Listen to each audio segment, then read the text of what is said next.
Is this yours? Is this mine? Is this mine or is this yours? Is this mine? Yours? Mine? Okay, no, yours. Go on. Go on. All right, back to the Brandenburg test. So, uh, I'm going to go to the judicial history of it, and I'm going to read you a little bit of a case that is the case that Brandenburg overturned, and the reason for that will be presented later. First addressed in Whitney versus California, a 1927 case, the Supreme Court held that speech advocating illegal conduct or the advocacy of illegal conduct was outside the protection of the First Amendment. In Whitney, the court upheld the conviction of Whitney for her membership and involvement with the Communist Party, holding that Whitney could be punished for speech advocating the overthrow of the US government via violent methods. Now, Whitney was, just a little factual background, Whitney was a resident of Oakland, California. She was not a public figure. She was not a former, at the time of her offense, the sitting president of the United States. She was also delivering speech outside in Oakland, California, not at the practically the steps of the place where she was speaking. She wasn't attacking. She wasn't standing at the steps of Congress saying, "I'm going to attack Congress." She was in Oakland, California, and she was a private citizen who was not in any position of power, did not have any sort of megaphone like Twitter or social media, obviously, because this is from 1927. Then in Brandenburg, a 1969 case, Brandenburg v. Ohio, the Supreme Court overturned Whitney, holding that it is unconstitutional under the First Amendment to criminally punish a speaker for an abstract advocacy of illegal conduct. Keep that phrase in mind. An abstract advocacy of illegal conduct. Okay?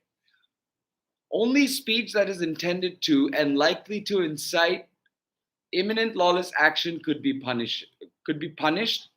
In holding so, the court produced a Brandenburg test, which requires that in order to punish the speaker, the speech must be intended to incite or produce imminent lawless action and likely to incite such action. Okay?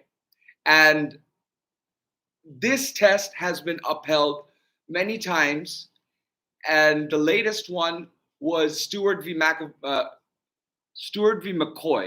2002. It was about a defendant who was convicted for advising members of a street gang. Now, I want to therefore restate the Brandenburg test. The test determined that the government may prohibit speech advocating the use of force or crime if speech satisfies both elements of the two-part test. The speech is directed to inciting or producing imminent lawless action, and the speech is likely to incite or produce such action. Okay? I want to point out here, go back to Brandenburg and Whitney and tell you that Whitney was overruled by Brandenburg because the court held that you cannot punish somebody for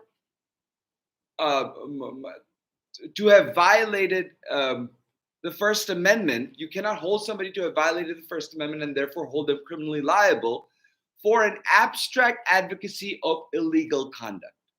Okay? Donald Trump's Will Be Wild tweet and his rally speech on January 6th was not abstract advocacy of illegal conduct. In fact, it was as specific as it can be. And I want to point out that speech is directed to inciting or producing imminent lawless action has an inherent specificity component to it, meaning that you have to pinpoint exactly what this speech was inciting and also prove that it is likely to incite or produce that action. And unlike in Whitney, Donald Trump's "will be wild" tweet is giving out the location of the protest that will happen because of the big lie that the 2020 election was stolen. And the tweet reads, Peter Navarro releases 36-page report alleging election fraud more than sufficient to swing victory to Trump. There's a Washington Examiner link there. A great report by Peter. Statistically impossible to have lost the 2020 election. Big protest in DC on January 6th. Be there, will be wild. Right. So it is directed to inciting or producing imminent lawless action. This tweet was sent out on December 19th. On December 14th, 5 days before this tweet was sent out, Hawaii certified and became the last state to certify the electoral votes for President of the United States, giving the presidency to Joe Biden. Now, and December 14th, 15th, around that time was also the time that the Supreme Court threw out Ken Paxton's case against other states for their election procedures, saying that Texas had no place to tell or direct or object to how other states held and administered the elections. Despite all of that, Donald went out and said it's statistically impossible to have lost the 2020 election. That's the big lie. Then specifying the place that the protest was going to be and the date.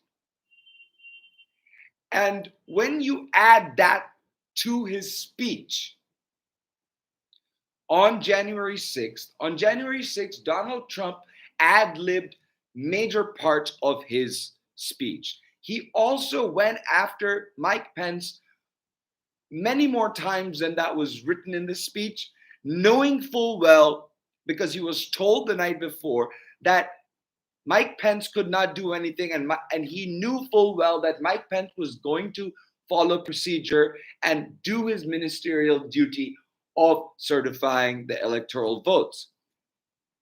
Still, he went ahead and specifically directed his shadow army from his stage to the Capitol, even saying that he was going to join them.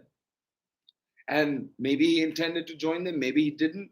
We don't know what happened with the Secret Service thing. We will find out what happened in the car. But the speech of Donald Trump on that day and in that tweet was directed at inciting or producing imminent lawless action in the sense of stopping the electoral vote certification in Congress. And likely to incite or produce that action, well, it already has. It did. And even before it happened, the moment he directed them to go to Congress, and that speech failed the Brandenburg test and is no longer protected by the First Amendment. Now, you understand the specificity. Like, of course, it wasn't constitutional to go after some private citizen who lives in Oakland, California, who is speaking in Oakland, California about overthrowing the US government versus the incumbent President of the United States defying the rule of law and directing his followers who believe his big lie to attack Congress on January 6th, right when they are in the process of certifying the electoral votes. Directed to inciting or producing imminent lawless action. The imminent lawless action being the act of obstructing, delaying, or hindering governmental activity. If you go to the statute of rebellion or insurrection, it reads, whoever incites, sets on foot, assists, or engages any rebellion or insurrection against the authority of the United States, or gives aid or comfort to, shall be fined for whatever amount and imprisoned for 10 years and will also be incapable of holding office. Then, if you go further into seditious conspiracy, the statute says if two or more persons in any state or territory or in any place subject to the jurisdiction of the United States conspire to overthrow, put down, or destroy by force the government of the United States, or to levy war against them, or to oppose by force the authority thereof, or by force to prevent, hinder, or delay the execution of any law of the United States, or by force to seize, take, or possess any property of the United States contrary to the authority thereof, shall be fined under this title or imprisoned not more than 20 years or both. So that's this 18 U.S. Code 2384 and 18 U.S. Code 2383 are the two statutes that Donald specifically violates when he goes to hinder, delay, obstruct an official government proceeding, being that being Congress certifying the Electoral College votes of the 2020 presidential election. It cannot get any more specific. It's not an abstract advocacy of illegal conduct like Whitney was, according to Brandenburg. It is not advising a street gang to organize. No, it is organizing a group of people who are armed to the teeth for a period of 2 months and directing people to go there to DC on January 6th. Will be wild. When you get there on January 6th, you have Donald ad-libbing and putting Mike Pence into the speech several times, then saying, fight or you will not have a country anymore, and then go to the Capitol building, I'm going with you, to let your grievance be known. And then you have, as we find out now, as this is happening, as the tweet went out and right before January 6th, there was planning out the wazoo all the way from the Willard hotel room to what we're learning now from the seditious conspiracy trial of Stewart Rhodes. And we will learn a whole lot more with the Tarrio trial and as more trials come out. So to say that, lying about the election vaguely, some other people doing it, all these other variations that are broad, that impinge on the First Amendment right, the court will say, it passed the Brandenburg test, so it's protected speech. This test, Donald's will be wild tweet and his speech fails this test. It satisfies the elements of the Brandenburg test, and therefore it is not protected speech. So that is what I have, because I wanted to point that out for many reasons. That's the argument part of it, and that is a legal argument part of it. And when will this become relevant is when there's a case against Donald Trump about the insurrection, and Donald Trump's first defense will be that it is protected speech, it's free speech. And that's when the Brandenburg test will be applied. And This is the analysis that will go that will proceed to prove that his will be wild tweet and his January 6th speech and everything that we know now that went between gives more than enough for the court to say that no, this is not protected speech. This is directed to inciting and or producing lawless imminent action. And not only was it likely to incite or produce such action, it in fact did. Therefore, it is not protected speech, and it can the person who spoke them and could be held criminally liable. And that's where Dan Scavino, being the one who actually physically sent the tweet, may become relevant. So, and the on the other side of it, the place where this argument and this I'm talking about this today came from the news that Elon Musk is finally taking over Twitter, buying Twitter, and there's a chance that he may allow Donald Trump back because it is Elon's goal to allow legal speech. Now, this is my argument as presented that this Donald Trump's will be wild tweet is not protected speech because that taken together with January 6th, had January 6th not happened, had it fizzled out, yeah, maybe it would have passed the test and it would have been protected. But that was actually the calling cry. That was tied and in a nice little insurrection bow on January 6th when Donald Trump followed through on it. So under the Brandenburg test, that tweet is not legal speech. Any other election denial talk here and there, people talking about election denial, all of that is speech that is in a private company that they can say is insightful or not based on their Twitter rules. And that is entirely up to Twitter. And there's nothing anybody can do about that. But if Elon's goal is to expand the whole concept of the forum, of being at a town square, and allow everything that is legal speech, Elon should apply the Brandenburg test to the will be wild tweet taken together with the January 6th insurrection. If Mr. Musk doesn't like calling it an insurrection, he can call it a riot. Simply because, if nothing else, look at the indictments, look at the evidence presented, look at the weapons collected, look at the testimony, hear the testimonies, and then realize that it wasn't a peaceful protest. It was, in the very least, a riot, and if you put it properly, it was an insurrection.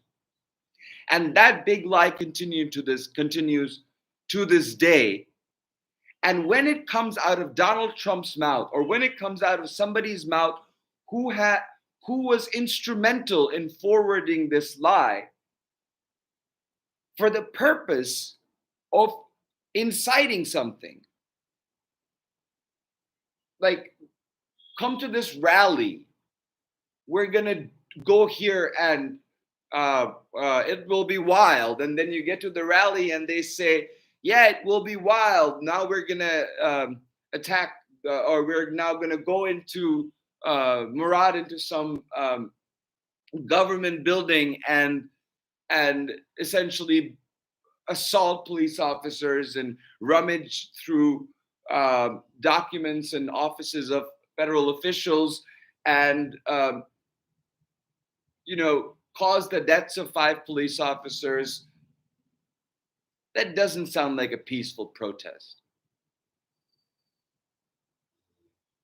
So that's a decision that Elon Musk has to make. Is that tweet, will be wild tweet, protected speech? It's not legal under the Brandenburg test because it couldn't get any more specific. It couldn't be any more directed. It couldn't produce any graver of a imminent lawless action. December 9th through January 6th, it's giving a specific time frame. On January 6th, it is right then and there, likely to incite or produce such action. The tweet alone may not have been. If nothing would have happened on January 6th, maybe not. But it did. And even before the speech, even before he said those words about Mike Pence, about fighting, go to the Capitol, I'm coming with, maybe before that, even before that, maybe it was protected speech. But when he said those things, he directed these people to incite and produce that action. And guess what? The electoral vote count was delayed. It was hindered by hours. So that's something to keep in mind. And so I'm going to move on from this now.